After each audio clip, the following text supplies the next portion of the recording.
few more people to join us. We're at 7:33. We'll wait until about 7:35, and then we'll get started with the evening's presentation.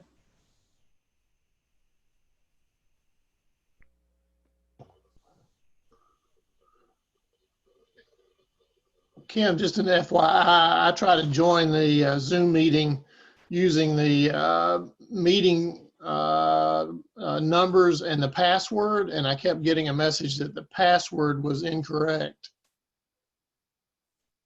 Did you use the numbers or the letters? I used the numbers to join the meeting, and then it asked for the password, and it said the password was incorrect. And what I'm saying is that password is letters as opposed to numbers. If you look in the email that came from Jennifer. I just had to click on the link, on the note she sent after you registered. Yeah. I didn't do anything with passwords. Well, if you just go to the Zoom site and log in that way without using the link. Right. I used the passcode that was in the email that was sent out. There's a numerical passcode that's used if you're calling in, but the passcode to log in on the computer is actually letters. I had to search for it myself. Okay. All right. Thank you. Sure. Okay. I am going to get started. I was waiting to see if we had Greg on the in the meeting, and I don't see him. Ken, if you would do me a favor, I sent you a message. If you can take a look at that and just respond to that to me, I'm going to go ahead and get started. As you can see up on the screen right now is tonight's agenda. I'm going to jump back here for 1 second. Kim, and you can. Kim, if I may speak, this is Charles Heatherly. Yes. Greg could not be here tonight, but Ken has agreed to make a presentation of the officers. Okay, awesome. Okay, I appreciate that. Thanks, Charles. Okay, everyone, good evening. Good Tuesday evening to everyone. If you're joining us virtually for the first time tonight, welcome. And those of you who are back, we appreciate your continued support of the Wake County Beekeepers Association. As we have in the last couple meetings, we have a full night tonight. The first item on the agenda is going to be the election of our officers for 2021. And of course, we're going to have to do that a bit differently tonight due to our COVID restrictions. So Beth Harris is going to give us a brief description of how the votes are going to be counted, and then Ken Cobb from our nominating committee will actually present the slate of officers, and then we'll conduct the vote.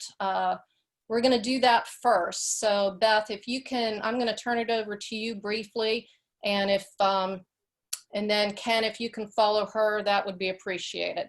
Yep. All right, so here is how we're going to do the election. For those of you, I haven't looked to see how many are on their phones.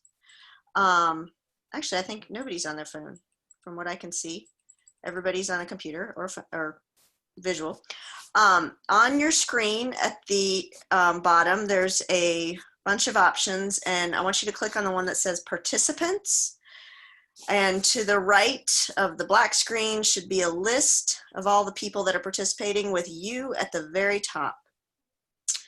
And underneath that list, it says invite, or I'm sorry, I've got different options because I'm a co-host. You should have the option to raise your hand. And unfortunately, I have a different view than y'all, so I'm not exactly sure where that is. I think it's under the list. Am I right? You're correct. Am I right? Okay. So when you are voting, when we call for the vote, If you are voting in favor, we will ask you to raise your hand. So you have to manually raise your hand, and then you have to manually lower your hand. So it looks like a lot of people are practicing. That's awesome. But before we start, I want to make sure everybody has their hand lowered so that we're starting with a blank slate, as it were. And then when Ken calls for the vote, you raise your hand if you're in favor. I'll scroll down and count how many hands are up to take the vote that way. Does that work? If you've got any questions, put them in the chat and I'll try to help you out. Yep. Okay, we're ready to go. All right, the nominating committee at this regular September meeting presented its list of nominees, and that was just shown on the screen just a little bit ago. From Article 6 of our Constitution, officers shall be elected by a majority vote of the members present at the October regular meeting and hold office from January through December of the next year or longer until their successors are elected. In any case of vacancy, the president may appoint a member to serve during the remainder of the term. No person shall be elected to any office without his or her consent. With that said, the nominating committee's 2021 nominees have consented to serve, and also nominees have been or eligible to serve since they are members. So per our Article 9 of our Constitution, it requires that a quorum of 10 voting members at any regular meeting. And Beth, as the secretary, can you confirm we got 10 voting members? We have 38. All right, Good. So we got a quorum. So at this time, I'd like to solicit, are there any nominations from the floor for president?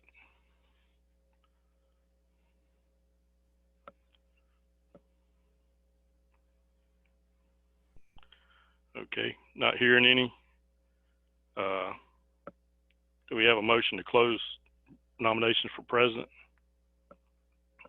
I would vote. I would vote. Have a motion to close nominations for president. Yes. Important. Okay, we got a second. That's seconds. Okay. So I guess Beth's already gone over the rules for how to vote. So all those in favor of Kim Rossi for the position of president, please vote by raising your hand in Zoom.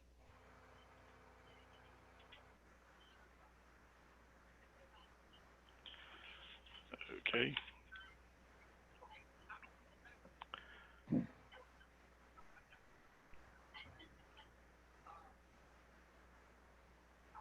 Give me a minute here, Ken.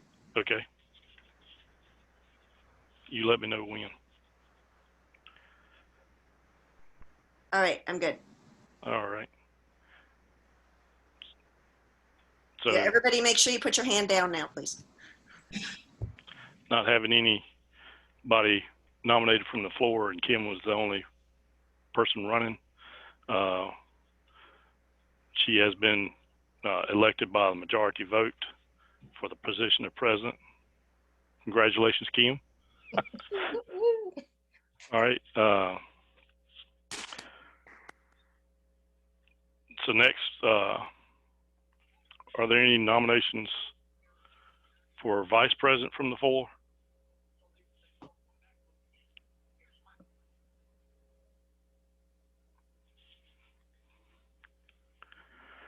Let me see if we can just go ahead and do this all in one fell swoop then.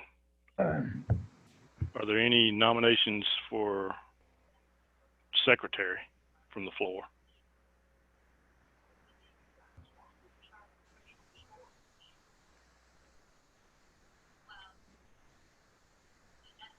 Okay, I'm not hearing any of those. Any nominations for treasurer from the floor?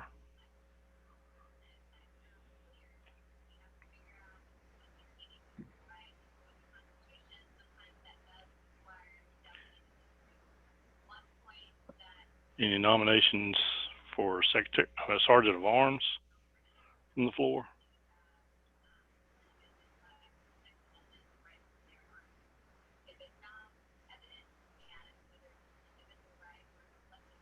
Any nominations for Program Chair from the floor?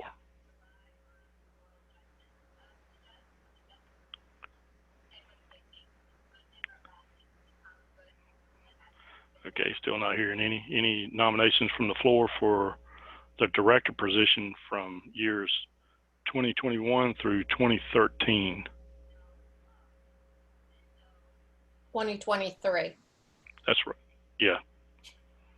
I'm not sure what I said, but yeah, We all that's knew correct. that. We all knew that, Ken.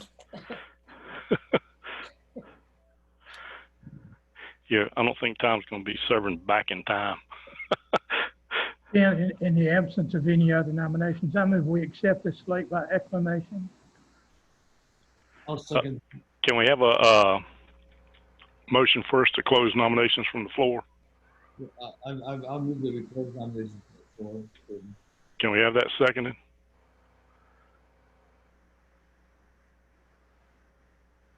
Beth will Can I second. second it? Can I second it? I'll second it. Okay. All those in favor? I guess we can have a raised hand.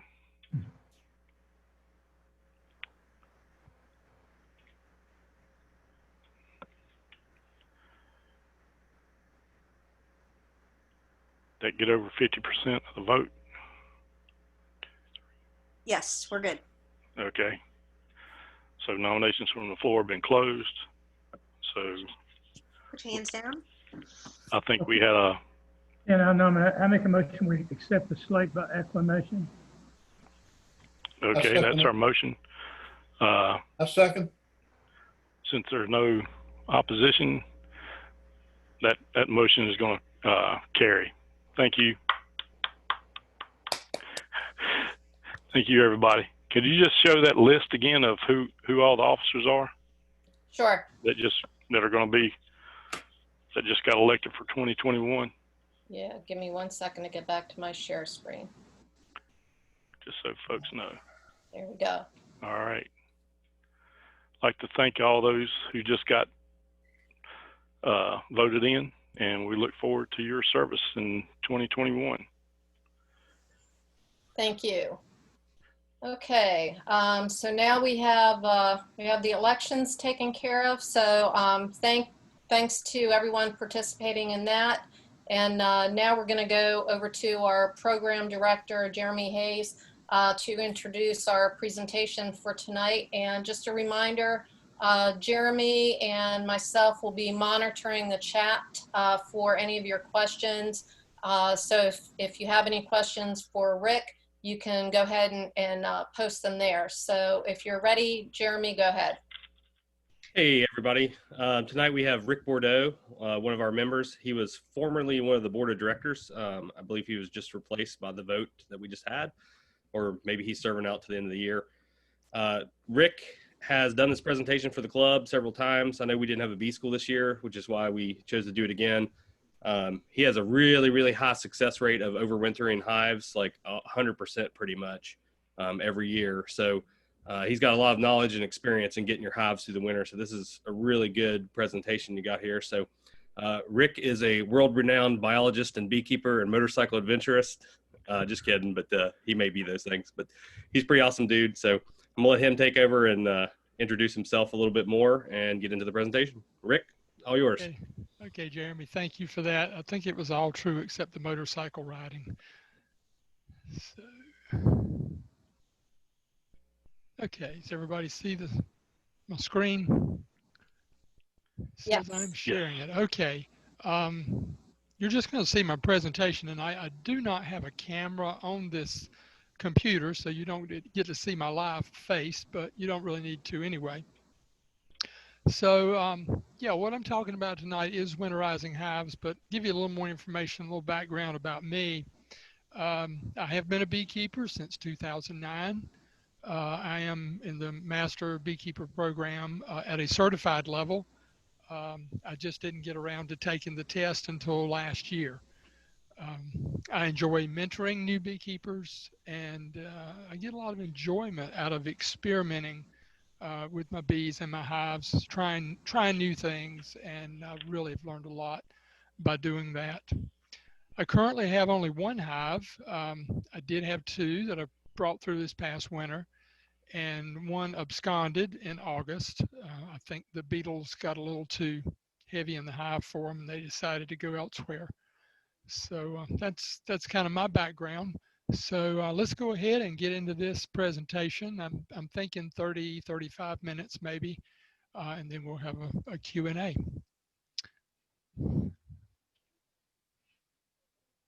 It's always hard getting the first slide to go. There we go. So here's my hive. I'm running 10 frame mediums here, and you notice I only have two mediums on here. This hive has gotten a little weak, and in fact it's lost 2 pounds in the last day. I'm not sure what's going on there. I'm hoping it's just evaporation of water from the sugar water that I'm feeding them. But they're not as strong as I would like for this time of year, so I'm having to do one of the things that I will talk about in this talk to prepare this hive for winter.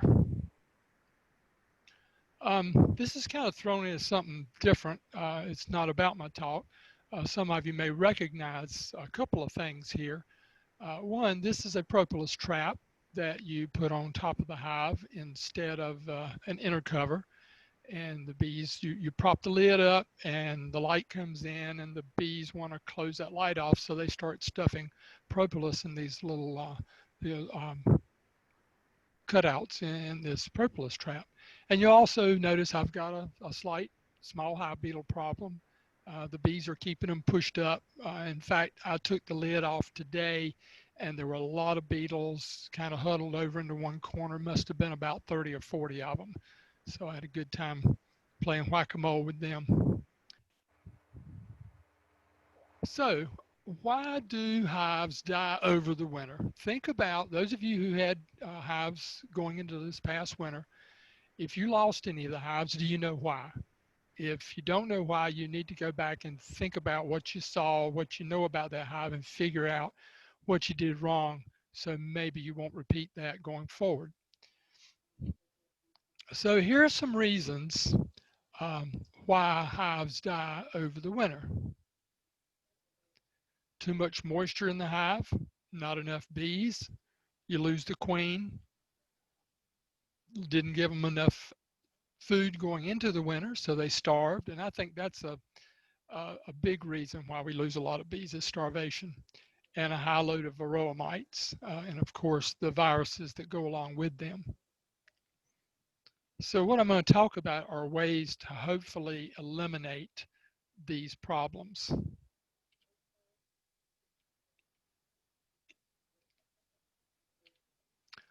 Okay, so I think as Jeremy said, he talked about my success rate. And the reason I'm going to share this with you, it's not a bragging thing.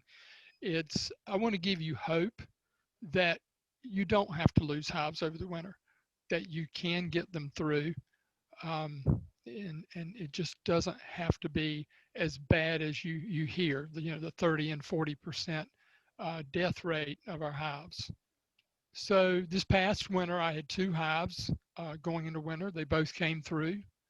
The year before, I had 4. Before that, 5 and 5 and 5. So I go back 5 years here. I've not lost any in the last 5 years. I did lose one about 8 years ago. And I just showed you the last 5 just so I could get them on the screen more easily. But I hope that's encouraging to you that you can do it. I imagine most of you have heard that you do want to start in July or at the latest August in preparing for winter. One of the first things you'll probably do in July is check your varroa mite counts and start treating. So here are the 5 steps that I'm going to talk about for winter prep. Combine your weak hives with strong hive. Reduce that hive space. Control your varroa mites. Ventilate the hive, and feed them if needed. And if you take honey off the hive in the fall, in the late summer or fall, you will probably need to feed.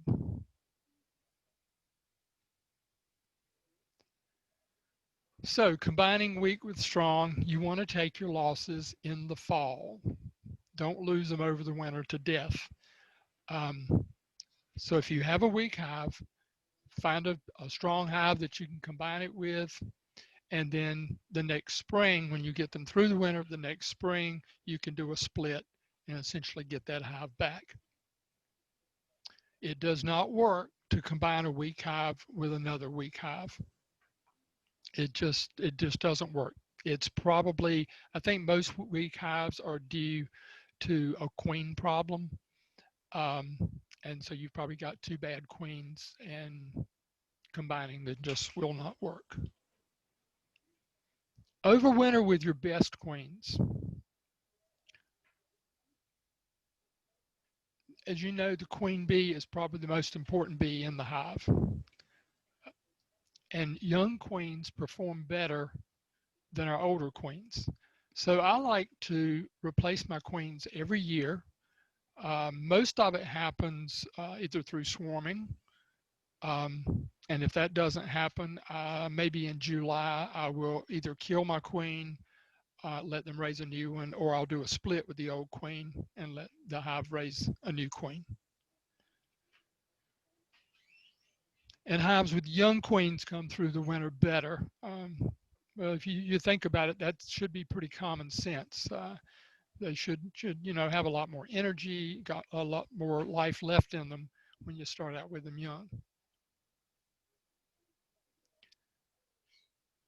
So if you don't know how to combine hives, this is just a quick explanation. First thing you want to do is kill the queen in the weak hive. Yes, you do have to find her. You can't just leave her in there and hope the better queen from the stronger hive will kill her. It may not happen that way. So do get rid of that old queen that's causing problems. Reduce that weak hive box to one hive, to just that hive to one box, so you can just move that box onto the strong hive. You'll place newspaper on top of that strong hive. It can be 1 or 2 layers. Most people will take a hive tool and cut 2 or 3 slits in it. You don't want to actually tear an open hole. You want to put a slit in. They'll slowly pass the pheromone from the queen in the lower hive through that slit, and they'll start chewing at it and open up that newspaper so they can start streaming back and forth and mixing slowly, so you don't have a lot of fighting. So that's a very simple procedure for combining hives, and I usually end up doing that at least a couple of times every year for one reason or another. All right, number 2, you want to reduce your hive space. As a starting point, use the volume of 2 10-frame deep boxes. And those of you with 8-frame equipment, 2 deep 8-frame boxes. And you adjust up or down dependent on the bee population. Now, I've seen some of the photos recently. Some of you have got some really strong hives. They were bearding all out in the front. Now that it's cooled down, you're probably not seeing as much of that bearding.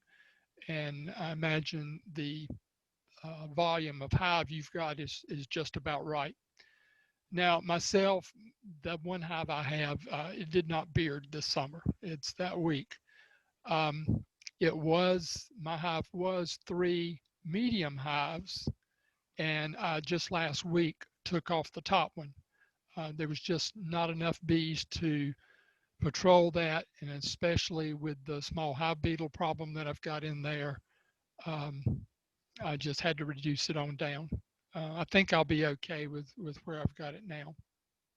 But I did make one mistake. The honey that was in that top box, I just wasn't thinking when I did this, but my thought was, well, I'll just set this box off to the side. They'll find it and they'll rob it out and bring all that honey back. Well, after I did that, and about 20 minutes later, I saw it was being robbed, but I did not see activity going in and out of my hive. And I thought, nah, something's not right. So I got a little closer and looked at the bees that were robbing, and I noticed the tips of their butts were black, and the tips of the butts on my bees are striped. So I knew then that I had another hive close by somewhere that was robbing it out. I'm sure there's probably some wild hives in the area. I don't know of anyone that's within um, eighth of a mile of me probably that has bees, but I know a little beyond that. There are several beekeepers. So if it was your bees that got it, I hope they enjoy it. It was about 12 pounds of honey. So now I'm just having to feed to make up for that. So yeah, you remove your excess frames or space, but that means if you take comb off, you got to protect it. And a few ways to do that. One is with paramoth. That's the chemical is paradichlorobenzene. You want to buy that from one of the bee supply houses because it's a very pure form. So that's one way. It's been in use many, many years. Another way is stick the frames in a freezer. Keep them in the freezer over the winter. I simply don't have room in my freezer with all the fruit pops and ice cream, and it's a side-by-side, so yeah, it's hard to get a frame in there. So what I've done, I actually just leave mine outside where air and sunlight can get to them, and I have very little damage to my frames. And I just heard there's one new product. It's actually an old thing that's just come back where EPA has allowed its use, and it's a genus of bacillus that you can put it in a solution, you spray it onto your frames, and when the wax moth larva ingests those spores, when it sporulate, or when it, I think when the spores hatch in their gut, it paralyzes their gut and they starve to death. So that's a good natural type treatment. Also, when you reduce your hive space, if you haven't done it before, you want to reduce your entrances. You only need that 3/4 inch entrance, or you can put a mouse guard on. And if you don't have that, you can just get some hardware cloth that's got the larger openings that bees can go through, but will keep mice out. So number 3, control your varroa mites. Hopefully you've heard a lot about controlling varroa mites, counting mites, the different treatments, when to treat, how to treat. You really need low mite counts going into winter. The end of August or September, I think it was September, I did my mite count, and my count was 0 on the hive that I have now. It's probably not 0 right now. I'm sure it's gone up to 2 or 3 probably in a half cup of bees. So I may do another count soon, and if I feel I need to do something, I will probably use the oxalic acid drip. I've done that in the past, and I usually do that end of November up to about the middle of December. You want to do it when the brood is low, so you can do the oxalic acid drip, or you can do the vaporized method. That wintertime is the proper time to use oxalic acid. Number 4, you want to ventilate your hive, and I think this is a big one people overlook. I work part-time at Bailey Bee Supply in Hillsboro, and I had a new beekeeper come in one day. She had lost her hive, I think it was in January. And so I talked to her about why she thought she lost it and how she had prepared it for winter. She had wrapped her hive. She had insulated the top. She had closed it off. I guess she left a little air hole in there somewhere so they could breathe. And my theory was they got too wet, and moisture will kill bees. They cannot keep themselves warm. It's just like you are in the winter. If you're soaking wet and it's 32 degrees outside, you are going to get cold. You're going to lose heat fast, and bees are the same way. So you want to provide adequate top ventilation. For bottom ventilation, you've got your entrance. If you've got screened bottoms, you want to leave those open in the winter. I've left mine open the last 8 years, I think.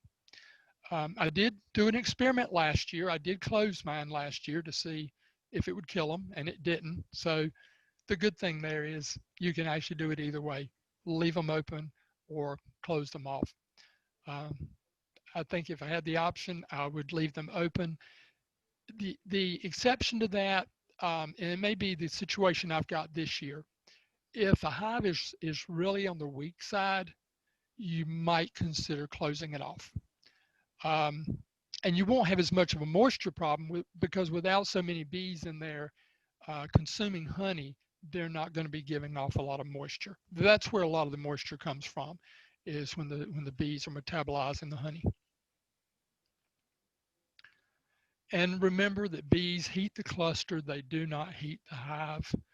Now, anything you can do to keep from losing heat from a hive is a good thing, but they're not going to actually be keeping the air inside the hive warm.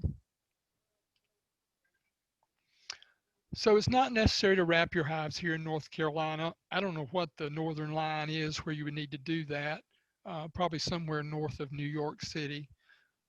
Certainly in Canada, I would think they would wrap hives. But you do need some top ventilation. You do want the air moving through your hive. So the way you'll know possibly that you've got too much moisture, if you were to check the underside of your outer cover during the winter, just lift it off, look on the inside of that outer cover, and if you see moisture, then you may not have enough ventilation. I've been checking mine, I know the last 3 years, and I've not seen any moisture collecting on them. But before I did the things that I do now for ventilation, I did see a lot of moisture on the underside of that inner cover, that outer cover. So here's the way I provide ventilation for my hives. Usually in the fall, I put on the Miller top feeders. They're a great way to get a lot of sugar water into a hive fast. And when I've finished feeding, which is usually about the middle of November, it gets too cool, the bees just won't come up and take that liquid sugar water. So when they're all finished feeding, I just leave the feeder in place, and I'll place a solid inner cover, that has the hole in the middle, as you see there, on top of it. Now what I've done is created a dead air space. Now air can still come up through the feeder where the bees would come over that dam to feed. The air comes up through that end and then out the hole in the inner cover. And then over top of the inner cover, I use the vent screened inner covers. The screen is not really necessary. You're not going to get bees going in and robbing during the winter. Plus they can't with that Miller feeder on. They can't get in or out of the hive. But the reason I use that screened inner cover is because I've got them, and it's an easy way to lift the lid up. As you can see here, those rails on the two short ends are taller.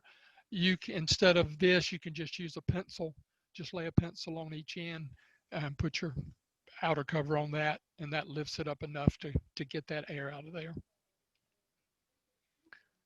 So that's what it'll look like in the winter, and you'll see the green is the Miller feeder. Another way you can help to ventilate and insulate the top of your hive is with a quilt box. It's simply a box with a screen in the bottom, just a full screen, burlap, and then cedar shavings poured on top of that. So what happens, the moist, warm air goes up into the cedar shavings. As they reach that cold boundary where the dew point is, you'll get condensation in the shavings. But I've had people that I've heard have lost hives with these, and they would never use them again. And upon further questioning, I find out that they did not provide any top ventilation. You do have to prop your top cover up to let that moisture get out of that box, to get out of those shavings. I don't know if many of you have heard of a Vivaldi board. It can actually be used all year round as top ventilation. And it's simply a box with a bottom that's got a circular hole in it. And then it's got screen a little strip of screen there in each of the short ends for ventilation to pass through. And it also can be used like a quilt box. It comes with this little frame with the screen on it, and you can place that over top of the hole, and then you can pour cedar shavings or whatever in there, make it just like a quilt box.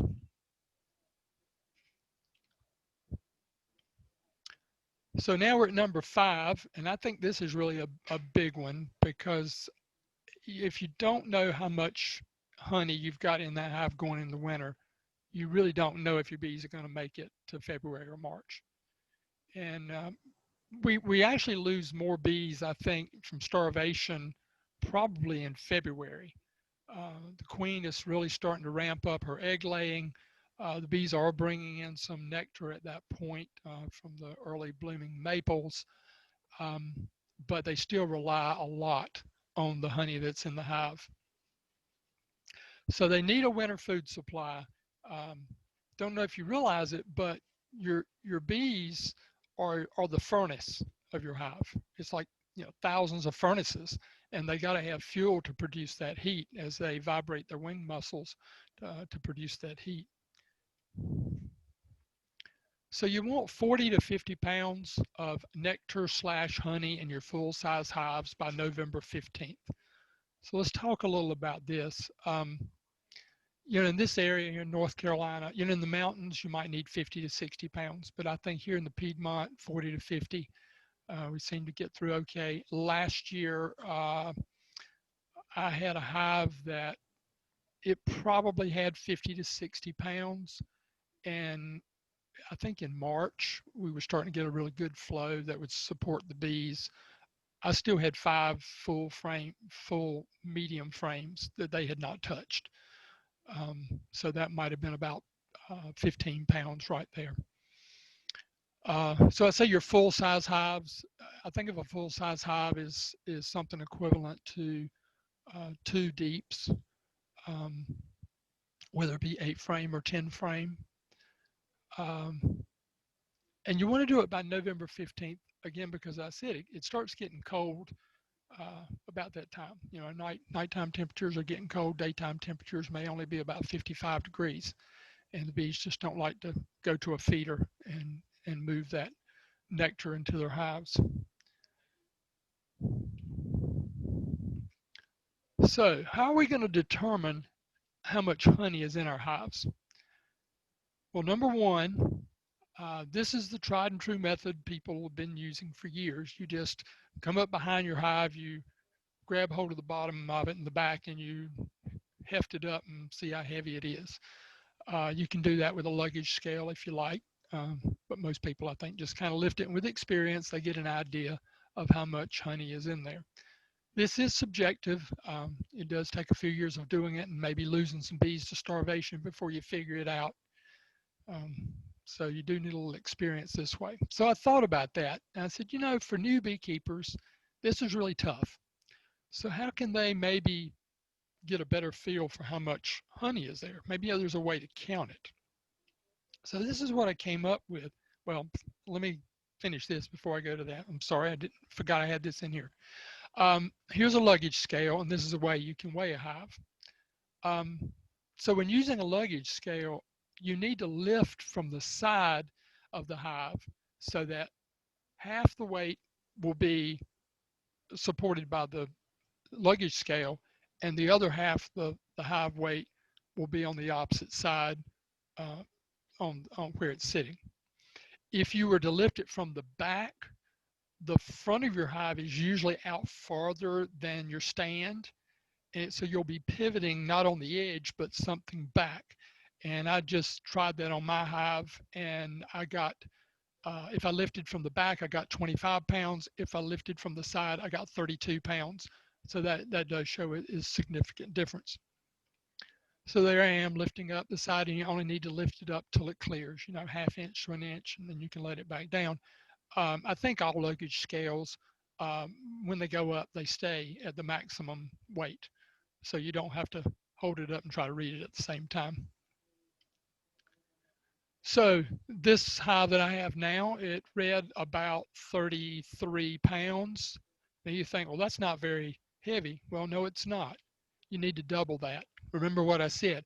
Half the box you're holding up with the scale, half is sitting on your stand. So you multiply it by 2 and I get 66 pounds as a total hive weight. That doesn't tell me how much honey I have, but that does tell me the total weight. Now, if I knew how much my frames and wax and bees and boxes and inner covers and everything weighed, then I'd just subtract that off and I'd know how much honey. But I just don't have that information. That's another presentation for someone else to give. So here's the second way I came up with to get an estimate of the honey in your hive. You determine the percentage of comb that contains honey. And when I say honey, I mean capped honey and that's not capped, that may just be sugar water. I would say just go ahead and count that as if it's just like capped honey. And then calculate the weight of honey. So here's the way I went about doing this. So you examine every frame in a box. I do one box at a time. Don't try to do the whole hive and then calculate. You want to know in each box how much honey you have. So start with one box, examine every frame, both sides. So if you got a 10 frame box, you got to look at 20 sides there and determine the percent of comb that's filled with honey. So you see I've circled there in red the amount of honey that we've got in this frame. And then outside that, you see open cells. Now, looking at that, what percentage within 5%, I just rounded to the nearest 5% when I came up with this. What percent of honey do you say is on that hive? This one's pretty easy. What I came up with was 90%. As you see, I drew some lines there. Now, you don't have to get out and draw lines on your comb, but just imagine in your mind's eye that you're dividing this frame into quarters. So, you've got 25% in each section. And then when you look at that, you see the two middle sections right off, there's 50%. And the two outer ones, probably what I would do is take the empty comb, the empty cells on the right side, and imagine moving them over to the left side and taking up some of that space. And I think I end up with about 15% of that quarter. 15% quarter is probably honey, and that's where I come up with the 90%. Probably 10% is not honey. Okay, there's one that I say is 20%. You agree with me? Most of it is there on the right side. It didn't completely fill, so I knew it was less than 25%. And that on the left side, I just didn't even bother with counting that. In here, I think that one's probably 70%. And maybe on this one, it was easier to look at the cells that were not filled. And I just realized that's more than 70%. Because that there in the center has some nectar or sugar water in it. And I was thinking it was empty. So this is where pictures can really help you, because you can go back and look at them and study them. I may not have caught that if I was just pulling them out and doing it. And you don't have to take pictures of them. I've done it just picking them up, looking and say, yeah, that looks like about 70%. And I just go with it. This one's easy. 0. It shouldn't be that way. You see all the brood there. There's no honey. There's very little pollen. There's some over on the right side. I see no honey or nectar anywhere around them. So I'm assuming there was some on frames on either side, so they can feed these little larvae. So you get all that information. So what you're doing, you're just getting percentages from 0 to 100% for each side. You take the total percentages, you add them all up. You divide by the number of frame sides. So for a 10 frame box, you're going to have 20. You should have 20 percentages. So you divide by 20 and you get your average percent. So how much honey is in a frame? Now, we're going to have to make an assumption here. I was researching this and I just got totally flabbergasted with it.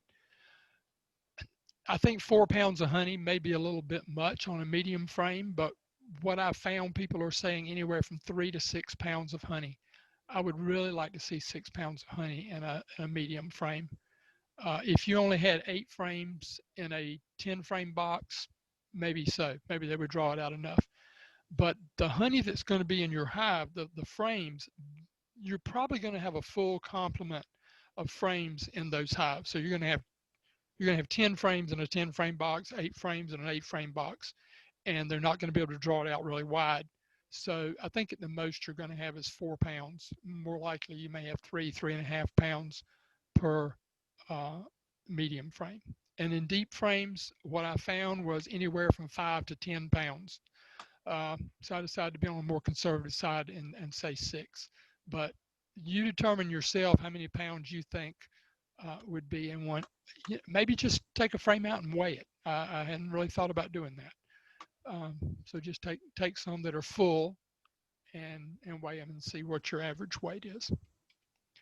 So making those assumptions, and here's the calculation. You take the average percent in a box, you multiply it by your number of frames, and then multiply it by the pounds of honey per frame. And that gives the pounds of honey in that box. So an example, you have an 8 frame medium super with 8 frames. So it's a full complement of frames in there. It was 85% full of honey.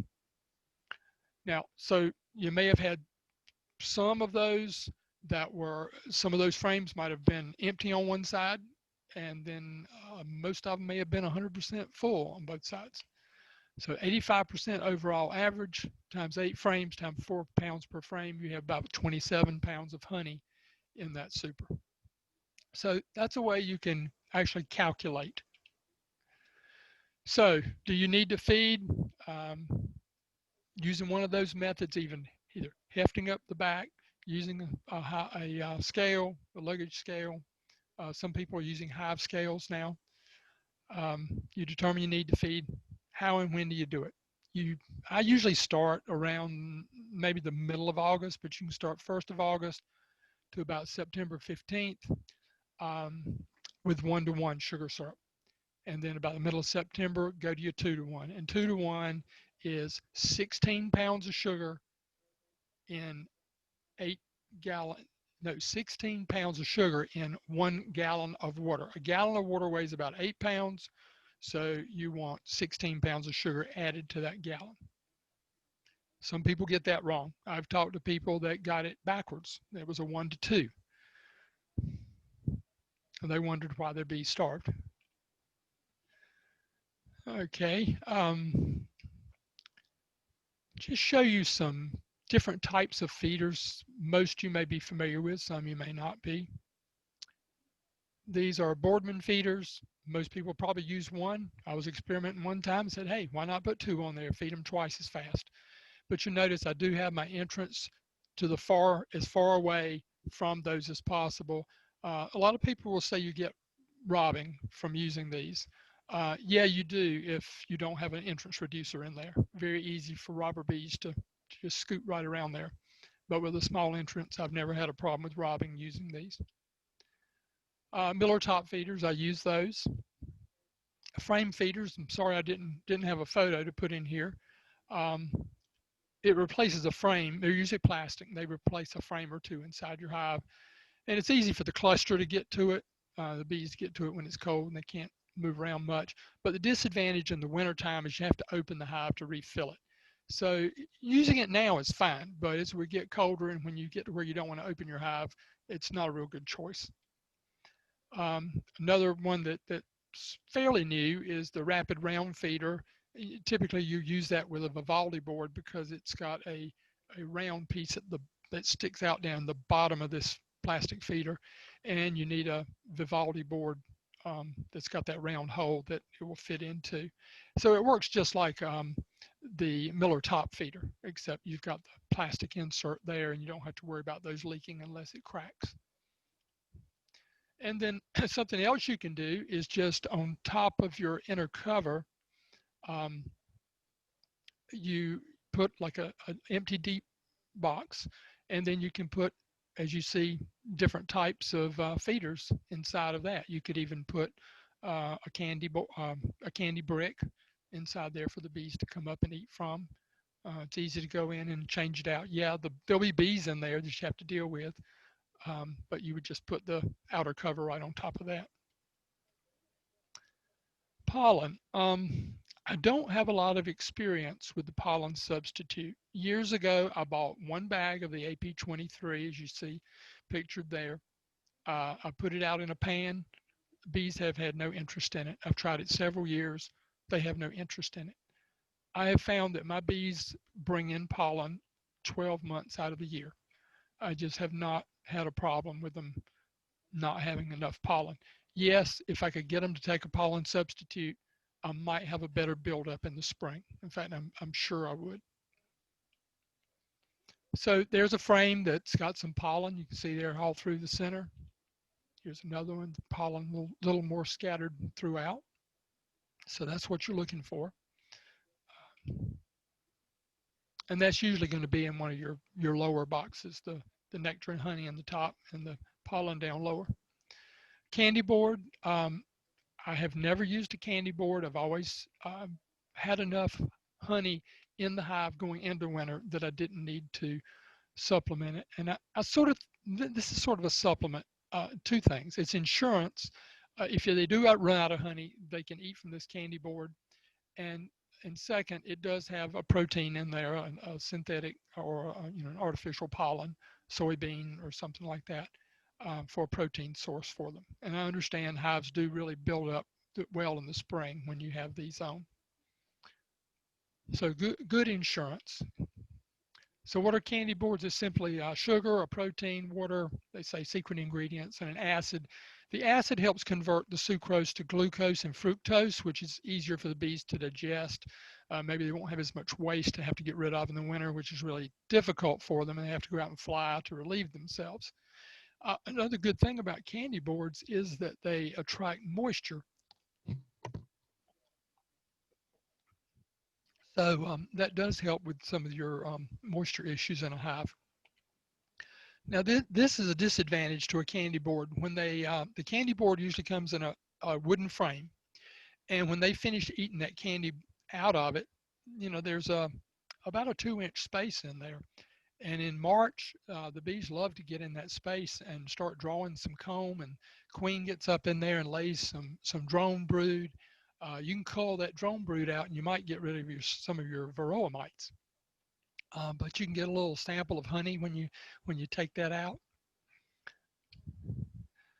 So in summary, combine your weak with your strong hives, and then you can split them off in the spring to get that hive back. Reduce the hive space so they can better patrol what they've got. Control those varroa mites. Get those counts low before the end of December. Ventilate the hive. You just don't want that moisture staying in there, wetting the bees. And then feed them if needed. Starved bees just don't do you any good in the spring. And that's it. It's time for questions. I'll go ahead and turn my screen sharing off and turn it over to, I can't, over there. Got to hit the right button. Okay, turn it back over to Jeremy.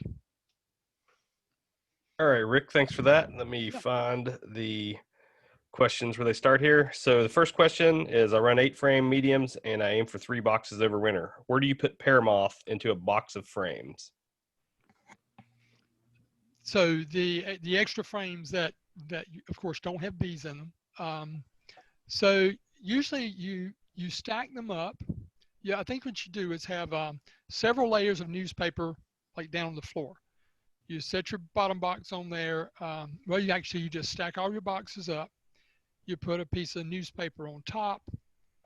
Let me think how I've heard it done. I've never done it. Oh, not a full sheet. No, take maybe 8.5 by 11 sheet of paper and set it on the top bars of the frames on top. Just pour your pear moth crystals on top of that, and then put a top on it. And somehow you've got to tape up all the cracks and around the top.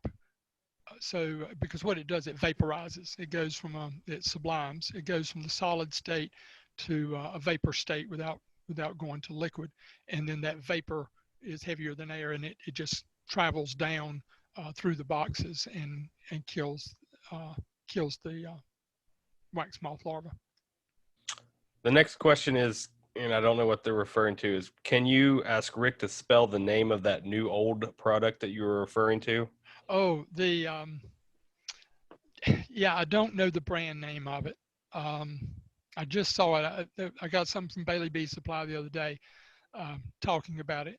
I think it's pronounced the actual species of the bacteria is Bacillus thuringiensis, and I probably kind of butchered that name, but it's something like that. I think it's a subspecies.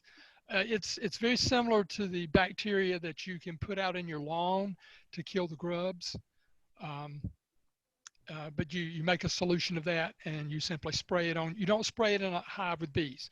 These are your extra frames, stored over the winter or any time of the year. You would spray that on there, and it's got the spores in solution. And as the larvae start growing and feeding on your wax, they'll come across those spores and they'll kill them before they get very large. Called Sertan? Sertan, I think so. If using a quilt box, assuming ventilation is added above the box, which is the best method to provide ventilation when using the quilt box? For example, is drilling a hole in the box good, or is there other ideas? I've seen people drill holes around the around the top or around the edge of the box. If you don't want to do that, just prop your box up with pencils. The top up, the outer cover with pencils, or do like I do with the vent screen inner cover. Just some way to lift the top up so air can get so the air in the hive can pass through the shavings and right on out the top. You really got to lift that lid up. If you don't lift it up, if you just put it right down on the inner cover, all you've got is that tiny little 3/4 of an inch slot there at one side for top ventilation, and that simply is not enough. You got to have at least as much area as the hole in the inner cover, and having more than that is fine, because that hole in the inner cover is going to be your throttle. That's what keeps too much air from passing through. The next question: we just caught a large hive, and we just caught a large hive that must have absconded. We do have drawn comb from them, are treating them for mites, and are feeding sugar syrup, which they're eating like crazy. I know it's an uphill battle to get them enough food for winter this late in the year. Is there anything else we should do? So say caught. I'm thinking it's either was it a cutout or a swarm? I don't know. It sounds like it was a swarm. They caught it. It was probably somebody else's that absconded. Okay, it was probably mine. Yeah, if it was in August, it was probably mine. No, so you've got some comb. If all the comb is all drawn out, and if you've got enough space, for those bees, it's possible that you could feed them enough. I think I would supplement them. Feed them as long as they'll take it, to 2-to-1 sugar water. Feed them as long as they'll take it. I've also heard of people taking drawn comb that was empty, and turning it on its side and actually pouring the sugar syrup into the cells. I think it's kind of a slow process maybe, but pouring it in there to get it in there, and then put those frames in the hive. So that's maybe a quick way, but they've still got to evaporate it down. And this time of year, they're not going to cap it over. They just are not producing wax now, and it's fine. Anything that's uncapped, it doesn't spoil. It's fine. They'll eat it. They'll eat on it through the winter. But I was going to say, what I would supplement with, I would add either a candy board or I think last year one of my hives, I knew I didn't have enough honey going into the winter. So I put an empty super, I think how I did that. I did not use the Miller top feeder in that case. I just had the inner cover on top of the hive, and then I put an empty super, and I put a couple of 4-pound bags of sugar. Now, the way I prepared this sugar before I put it in there, I actually poured it out of the bag, added about 3/4 of a cup of water, and just mixed it in to wet the sugar. I wasn't trying to dissolve it.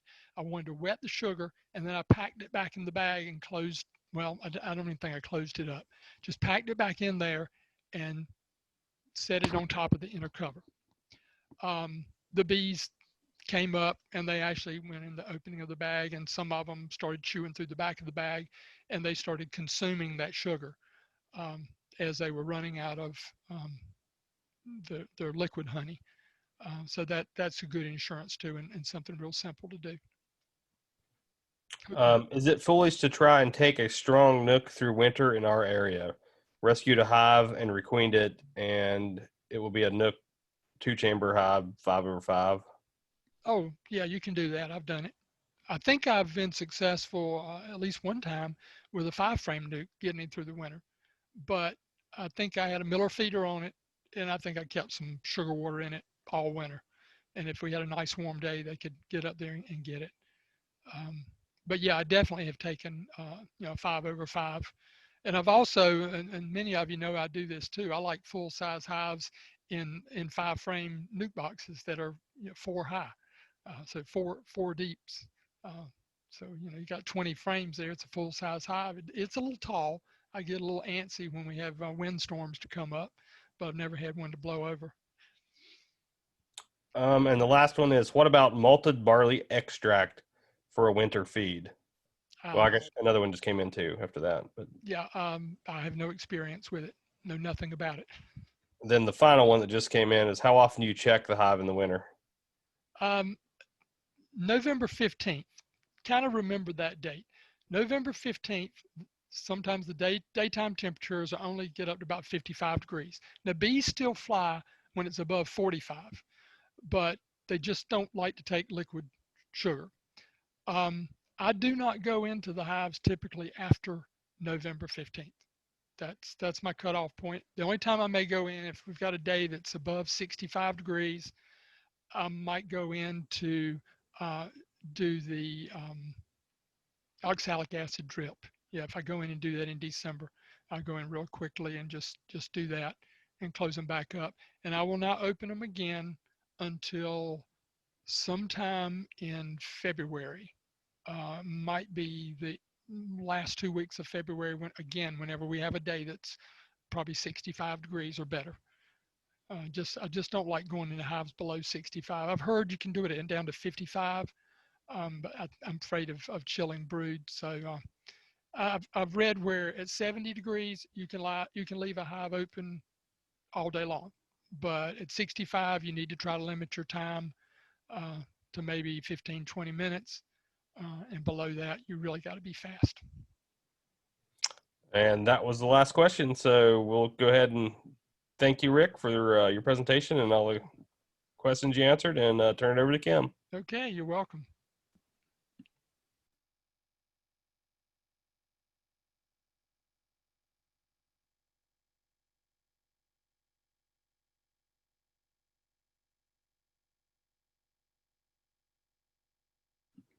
Don't forget to unmute, Kim.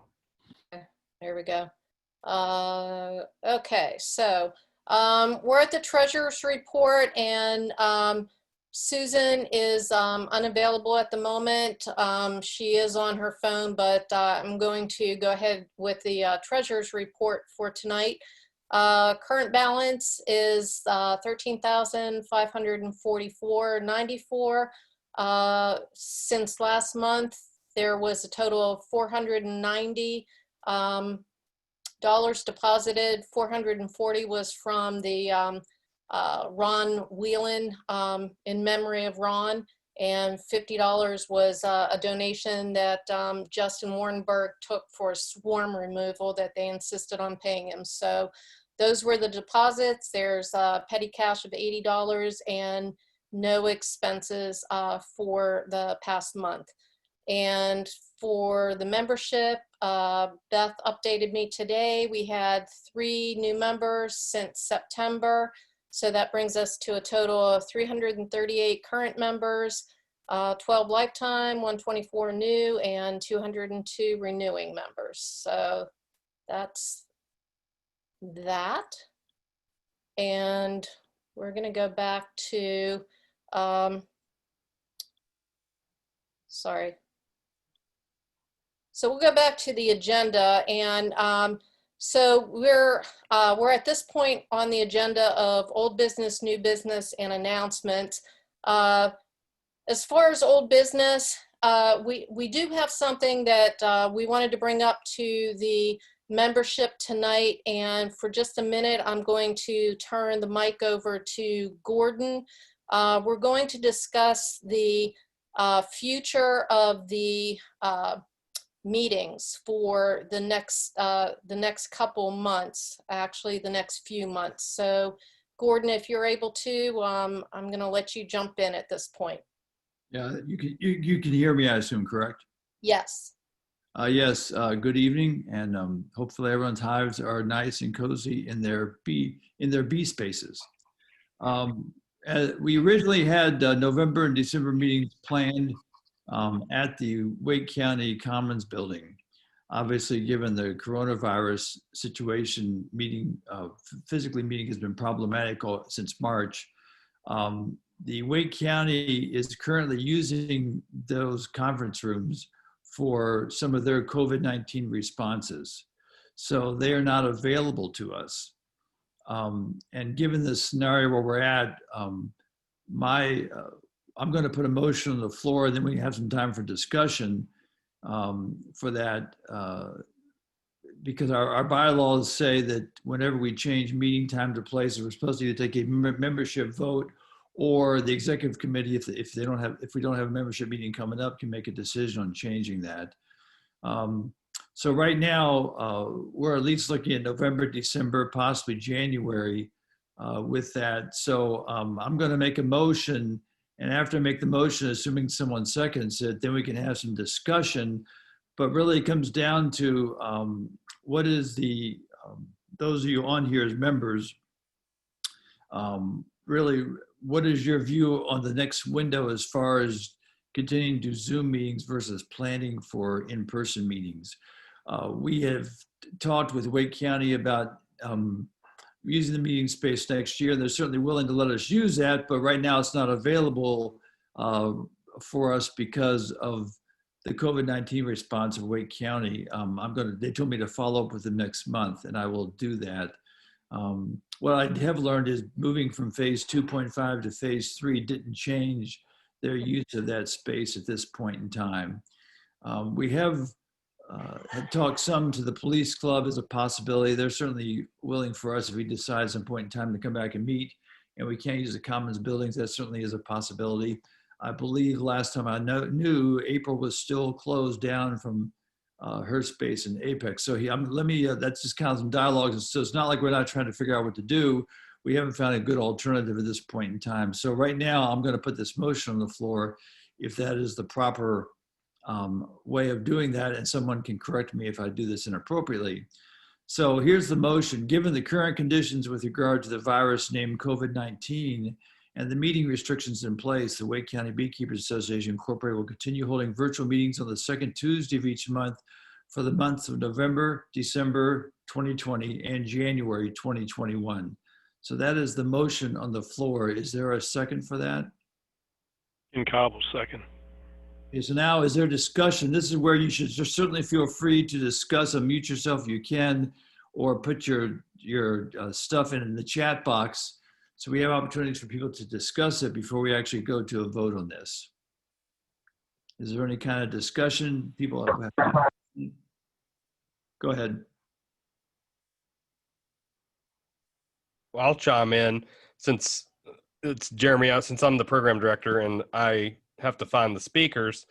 It's a little difficult to find speakers that are wanting to do in person at the moment for the coronavirus concerns. And I usually need over a month to find a speaker. So I have November lined up, but I need to line up December. So it's really important that I know if December and January are going to be virtual or in person, so I can find an appropriate speaker with the right amount of time. So I would actually like to say we should vote on, November, December, January being virtual, and then come back in December and talk about February and March being virtual or in person, so I can find appropriate speakers. Because that's the only difficulty is, I kind of need to know ahead of time, because some of the speakers are only virtual, some are in person, but they don't want to do in person right now.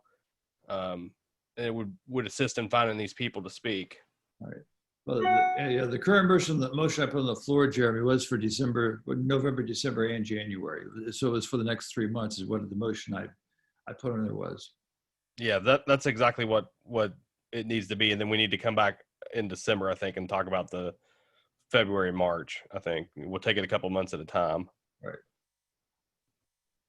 Is there any other discussion anybody has on this? No, but Gordon, I would say that this is crucial, for the direction of the next couple meetings, for Jeremy to be able to secure the November and December. And typically, our December meeting has been a more of a social situation, and whether we're able to secure somebody for a speaker for December remains to be seen. We could always look at presenting something a little lighter, maybe doing, seeing if we can get a movie, B-related movie or something to that nature. But it is really difficult, as Jeremy and I discovered, that when you lose a speaker at the last minute, trying to come up with, with a person to fill in that spot. So giving him a little more advance notice is extremely helpful. And, we are looking at securing our dates for the upcoming 2021 B school. So, we're looking at the various possibilities with that as well, whether it be virtual or in person at the time. That remains to be seen. So let's go ahead, and if we can, we'll move on this vote now. Okay, if there's no other discussion, then let's see. Then Chairwoman, I would ask you to put it to a vote. Is that coming from? Is that me, or is that going back to Beth? Let's. I think you're the official chairwoman. You're the president. We'll vote the same way with the hands raised, if that works. Okay, then based on, I'm going to let Gordon one last time, if you wouldn't mind, Gordon, go ahead with the motion at hand, and then we'll turn it over for a vote. Yeah, so here's the current motion. Given the current conditions with regard to the virus named COVID-19 and the meeting restrictions in place, the Wake County Beekeepers Association Incorporated will continue holding virtual meetings on the second Tuesday of each month for the months of November and December 2020 and January 2021. I'll second that motion. Okay, all in favor? And if you would at this time, go ahead with the same form of voting that we used last time.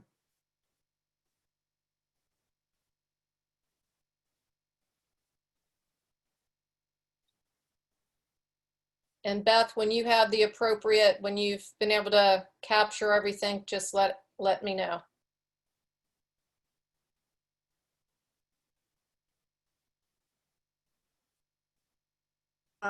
Has everybody voted and still have their hand up? Because right now we are at 50-50.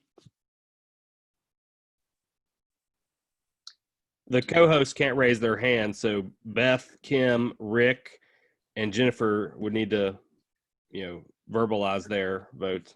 Okay, we're good now. We're over half. And then I'll add in the co-hosts. I'm going to assume you voted for 4, 5, 26. Yep, we are passed. Okay, so given the vote the motion has passed, and therefore we will continue to have our November 10th, December 8th, and January 12th meeting of the Wake County Beekeepers Association will remain virtual. And then we'll come back and revisit during our December meeting for the future meetings in early 2021. Okay. All right, I'm going to go back to my screen here. Okay, so.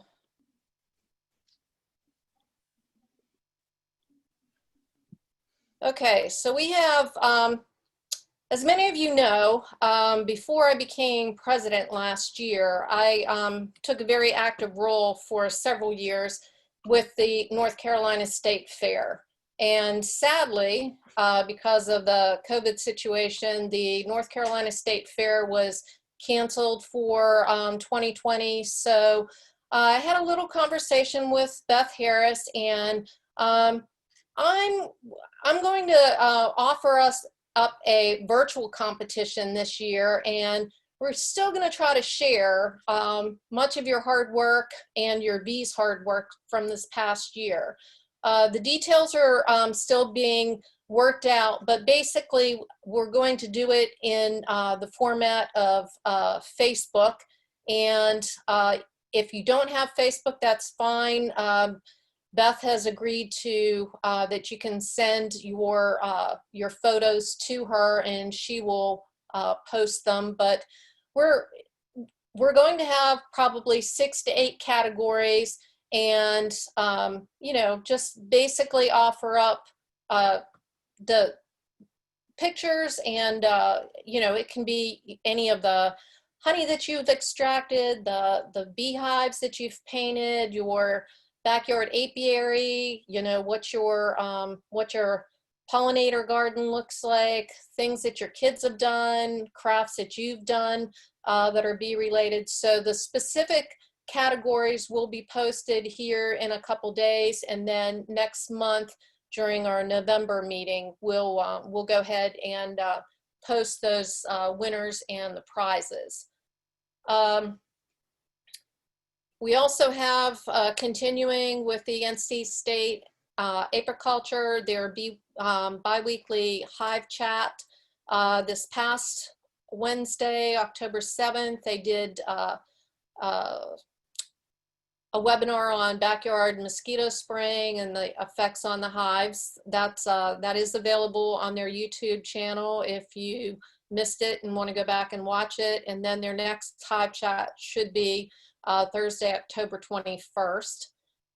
Be informed. As far as I know, they're still on hiatus. I didn't see any new postings for anything happening yet in October. So when that becomes available, we'll go ahead and put that information out there. And then, as I mentioned before, the board has, the executive committee has tossed around a couple dates. The first being February 6th, the second one being the 23rd. But that is totally, you know, we're still, location is being worked on, as well as, you know, whether we'll be able to do that in person or whether we're going to have to look at a combination of several different series, possibly Zoom or you know, some virtual situation that we're able to still provide that for some of our newer beekeepers, and then some new members if they're looking for that. So again, that's still a work in progress. So we will, as we get more information, we'll let you know on that. I do have a couple of announcements tonight. The first one is Susan is with us tonight, but she is with her mom at the hospital. Her mom, Ann, broke her hip over the weekend, and so she's in the hospital recovering, and Susan's there with her. And many of you know that Susan's mom has been a familiar face to many of us at the Wake County Beekeepers Association. She attends most of our meetings along with Susan, so I feel as though, you know, she's, even though she doesn't keep bees, she's one of us. And so we wish her well and wish her a speedy recovery. And our thoughts are with her and Susan. And then on a little bit happier note, we have a kudos going out to Beth Harris and Alice Hinman for, they rescued an open air colony high up above preschool, a church in Fuquay Varina, and they were able to do it with the assistance of a forklift and also a, I guess it's more like maybe like a cherry picker.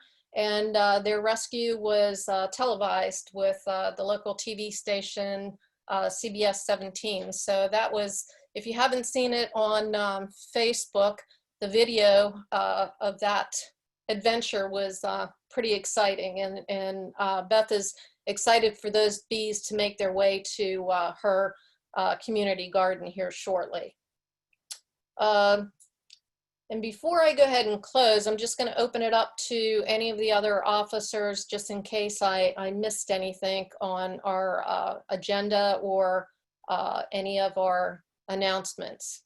Does anyone have anything to add for this evening? Count your Veromites. Count your Veromites. We get that from Gordon. Okay. And so in closing, I just want to say, you know, I can't thank you all enough for your support in asking me to continue next year as your 2021 president. I consider it an honor.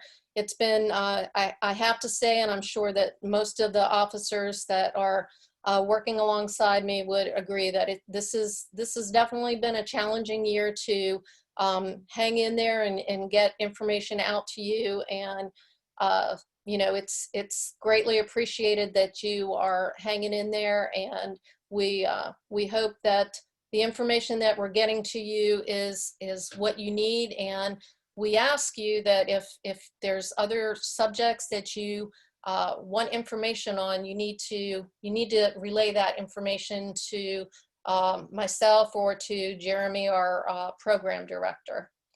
And then lastly, I'm just, you know, before we meet again next month, we have an important day coming up, November 3rd.